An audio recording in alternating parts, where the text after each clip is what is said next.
Hi, my name is Jenny Birch. I'm in ALHS 3362 for Personality Behavior Summer 2 with Professor Sorensen. So this is my topic of discussion video for our discussion this week.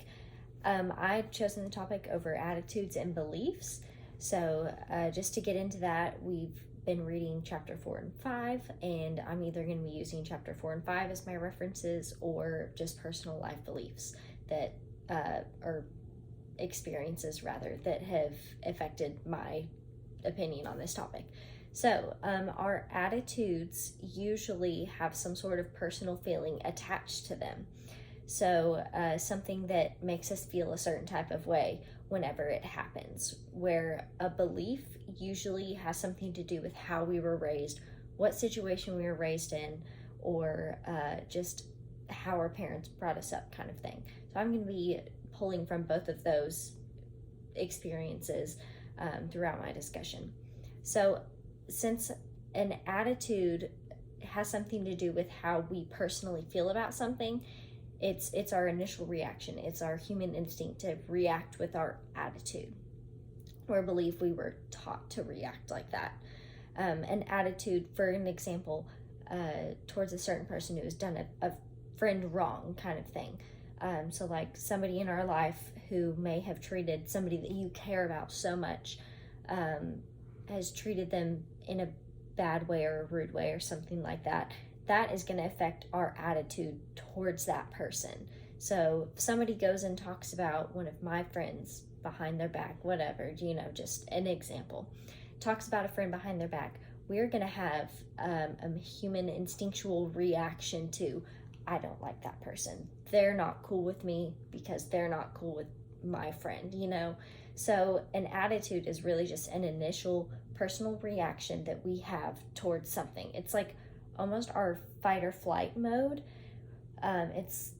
It's more so just like, that's how I feel. Where a belief, it usually comes from some sort of life lesson that we have had throughout our life. So, for example, somebody talks about my friend behind their back, my attitude would be, I don't like them. But my belief would be just from me being raised in I was raised in a church, I was raised in a Christian household. It would be, they did my friend wrong, but like, I still need to love them because that's how I was raised. I need to respect them. I say need in a way of, that's what I need to do for me, is I still need to respect them until they have no reason to be respected, if that makes any sense. And this is just a silly, I'm a girl and this is how we react to situations. So that belief would be, like a belief would be needing to override my attitude, if that makes any kind of sense. So rather than letting my attitude take over and I instantly don't like them, I need to stop and think, oh, hey, maybe I need to think about this person because of the way I was raised and because of my beliefs in the world and society and things like that. I should probably stop and think about what this other person is going through first. But back to the attitudes, I don't know if anybody, if we're watching this besides the professor, if anybody else is watching this, if you're into Enneagram. So an Enneagram is a personality test. And I've tested as a type 8 Enneagram, which tends to be a very straightforward person, which can sometimes get me in trouble. But your personality tends to go in line with your attitude. So my attitude towards that situation would be straight up front, we're not cool. But my belief tells me to do something else because that's how I was raised and that's the way that my heart wants me to react, kind of thing. So sometimes we see, a lot of the times we see with people who were raised a certain way, that your belief tends to override your attitude. So with decision making, I tend to feel that my belief overrides my attitude in decision making.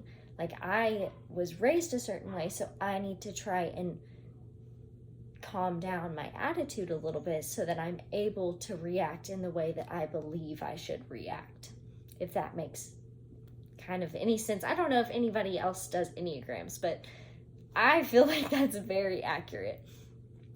But the belief is kind of the thing that draws us back in, and it's like, whoa, okay, let me calm down my attitude towards something, and not attitude in like a sassy or rude kind of, that kind of attitude, just your initial reaction. Like I said, an attitude feels to me, from what I've read and personal experiences, an attitude is your initial reaction, where your belief is what kind of draws you back in. But when we react with our attitude, on the other hand, it tends to kind of compromise our beliefs, if that makes kind of sense.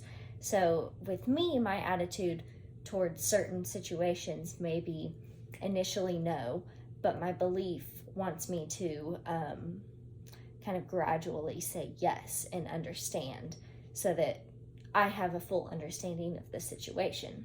So in our book, an attitude is described as something that goes along with belief.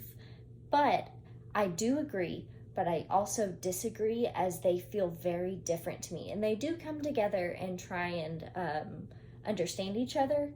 If I don't know if I'm making any sense, but attitudes and beliefs do understand each other. They just, in my life, tend to be not polar opposites, but kind of on the opposite ends of the line. So I would say that an attitude would initially override whatever decision I'm making, but my belief would kind of draw me back in and understand that, hey, I should consider this kind of thing. So that's how I feel about attitudes and beliefs. I hope I'm on the right line. That's just what I got from the book and what I took in, and how I'm understanding it through my life and the 23 whole years that I've lived. So I hope that this makes sense to somebody else, that attitudes can be an initial, and belief can be the thing that draws you back into what is truly right in your heart and your mind, and in your personality. So I hope this helped somebody, and I'm excited for this class, and thank you so much. I hope that really kind of maybe not shook things up, but I hope it brings a different perspective. So thank you.